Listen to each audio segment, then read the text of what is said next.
কখনো খালি হাতে বেদানা কেটে খাবে না, তাহলে তোমার এই নখগুলো কালো হয়ে যাবে, দেখেছো? তো এটা একটা সাজেশন ছিল। এনিওয়ে, আনন্দলোক পূজাবার্ষিকী 1432। আনন্দলোক অনেক দিন আগে বেরিয়েছিল, কিন্তু আমি আনন্দলোক, সানন্দা এই ধরনের পত্রিকাগুলো একটু অ্যাভয়েড করে চলি। এবছর ভাবলাম এবিপি গ্রুপের সবকটি পত্রিকা কেনা যাক।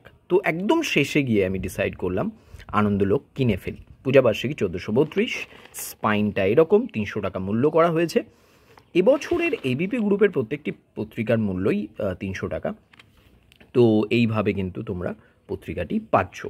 কাবার পাতা উল্টালে কিছু বিজ্ঞাপন, আর তারপর এখান থেকে শুরু হয়ে যাচ্ছে পূজাবার্ষিকী 1432 আনন্দলোক। এখানে আমরা সম্পাদকীয় পাচ্ছি, তারপর পাচ্ছি উপন্যাস। মূলত এই উপন্যাস, যেখানে প্রচেত গুপ্তর মতো লেখক রয়েছেন অন্বেষা রায়, আর তারপর রয়েছেন উপমন্যু রায়, রয়েছেন কুহেলি চক্রবর্তী, রয়েছেন মানস সরকার। এই ধরনের ব্যক্তিত্বদের লেখার জন্যই আনন্দলোকটা মূলত কেনা। না হলে এই যে সাক্ষাৎকারে অনন্যা পাণ্ডে, রাজকুমার রাওকে পড়া যেতে পারে, এনাকে পড়তে আমি একেবারে ইচ্ছুক নই। তো এনাদেরকে পড়ার জন্য তো আমি এই পত্রিকা নিইনি, কিন্তু তোমাদেরকে পরপর আমি দেখিয়ে যাচ্ছি।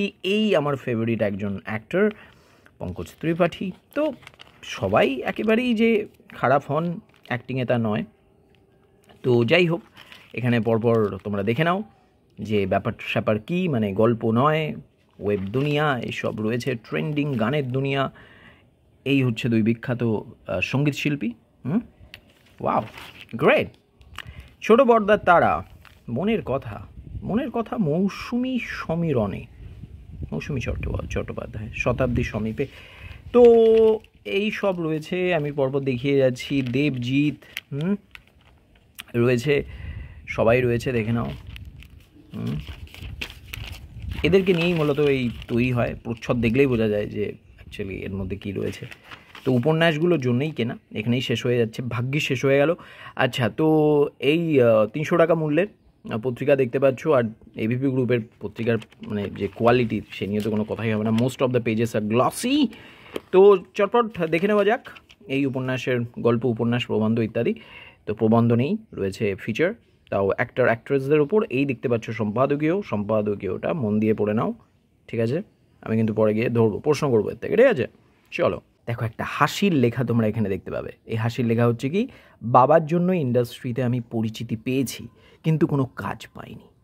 এটা কি দুঃখের কাহিনী বলো তো? দেখে নাও। বাঙালি আনায় আমিরই চমক, দেখে নাও। Yes, action. এই তো বলিউডের দক্ষিণ যোগ। ইয়েস, রাজকুমার রাও আমার পছন্দের অভিনেতাদের মধ্যে একজন, দেখে নাও। অবশেষে উপন্যাসে দেখা পেলাম। সোনাইগঞ্জের উপাখ্যান, দেখে নাও। লিখছেন প্রচেত গুপ্ত। এইভাবে শুরু হচ্ছে। কি জ্বালা, হাওয়া দিচ্ছে, প্রচণ্ড হাওয়া দিচ্ছে এই পঞ্চমীর দিন, দেখে নাও। এখানে সব দিদিমণিরা রয়েছেন, দেখে নিতে পারো। তুমি যদি সাজুগুজু পছন্দ করো, তাহলে নবরূপে তানিয়া তোমার জন্য। আচ্ছা, এটা কিন্তু ইন্টারেস্টিং, দেওয়াল ভাঙা মেয়েদের কথা। তো অনেককে আমি দেখলাম, কিন্তু এই যে তুমি দেখছো অভিনেত্রীকে, ইনি আমার পছন্দের অভিনেত্রী, আর এই অভিনেত্রীটি আমার খুব পছন্দের অভিনেত্রী। এনাদের অভিনয় আমার খুব ভালো লাগে, আর ব্যক্তিগত জীবন সম্পর্কে আমি কোনো কমেন্ট করব না, কারণ আমি জানিই না কিছু। দে আর মাই ফেভারিট অ্যাক্ট্রেসেস। এটা গানের দুনিয়া, দেখে নাও। বাংলার জামাই, বাহ। কালীন ভাইয়া। তো মহেশ ভাট যদি একটা কাজ ভালো করে থাকেন, তাহলে এই মেয়েটির জন্ম দিয়েছেন উনি। এটা একটি ভীষণ ভালো কাজ, আলিয়া ভাট।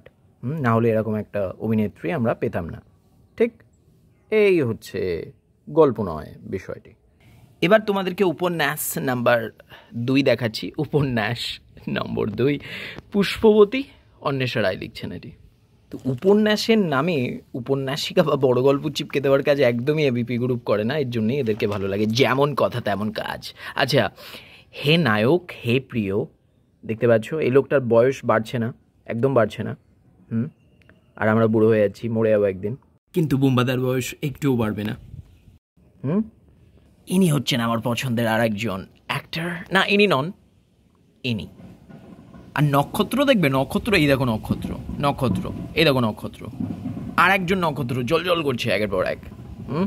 একটা সোয়াগ স্টাইল রয়েছে। ইনি তো অভিনয় করেন না, ইনি একদম মানে নর্মাল অ্যাক্টিং একদম, যাকে বলে মানে এরকমই।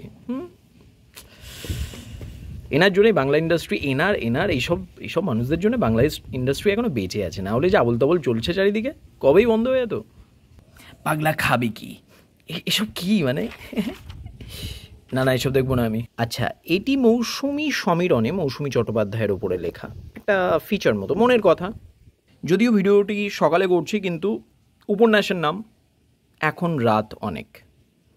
এই এখন অনেক রাত করে দিলে অনুপম রায়ের গান হয়ে যেত একটা, মনে পড়ছে, হেমলক সোসাইটি। আচ্ছা, এখানে দেখো এইভাবে অধ্যায়গুলো শুরু হচ্ছে, বন্দুক। হ্যাঁ, তো আমার মনে হয় এই পত্রিকাটি কিনে নাও তোমরা, 300 টাকা দিয়ে কিনে নাও। 300 টাকা পড়বে না, ওই 260 টাকা পড়বে, 240 টাকা পড়তে পারে, 250 টাকা। তার কারণ এই উপন্যাসগুলো যখন বই আকারে বেরোবে তখন এক একটার দাম হবে 500 টাকা শিওর, এত বড় বড় উপন্যাস। আমি বলছি শোনো, মানে ইনস্টাগ্রামকে কম ছিল এইসবের জন্য একটা পত্রিকা তৈরি করতে হয়? I really don't understand all this.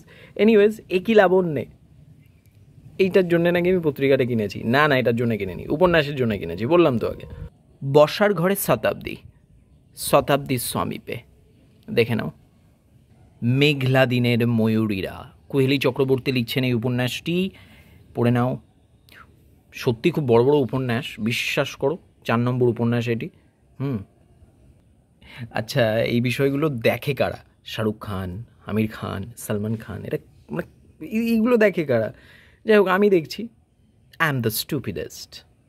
তো মানস সরকারের ডায়েরির ভেতর আমি, শেষ উপন্যাস, এইভাবে শুরু হচ্ছে, দেখে নাও। তো টেলিফ্ল্যাশ নিয়ে আবার কিছু থোবড়া তোমরা দেখতে পাচ্ছ এখানে। এদের থোবড়া দেখার জন্য এই পত্রিকা তোমরা যদি কিনে থাকো তাহলে বলবো কিনো না, উপন্যাসের জন্য কেনো। টেলি দুনিয়া, ফিকশানে অ্যাকশন, দেখে নাও। হ্যাঁ, চাইলেই ছোঁয়া যায়। ওটিটি ফ্ল্যাশ, কি ছোঁয়া যায়, চুল না ফুল? তো এই ছিল মায়া আনন্দলোক, মায়ার ছড়াছড়ি আর কি।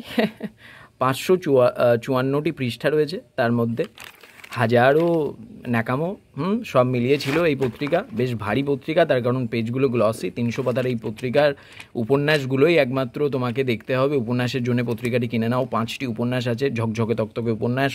এই ভিডিওটি আমি করছি এখন সকালবেলা, তো কেন এটা বললাম জানি না, যাই হোক এটা বললাম, জাস্ট বললাম। তো কেমন লাগলো ভিডিওটি জানাও, আর যদি এই ধরনের ভিডিও তুমি আরও পেতে চাও চ্যানেলকে করো সাবস্ক্রাইব। তোমার সঙ্গে দেখা হচ্ছে আরও একটি ভিডিওর সাথে। Till then you take care, happy Durga Puja, by.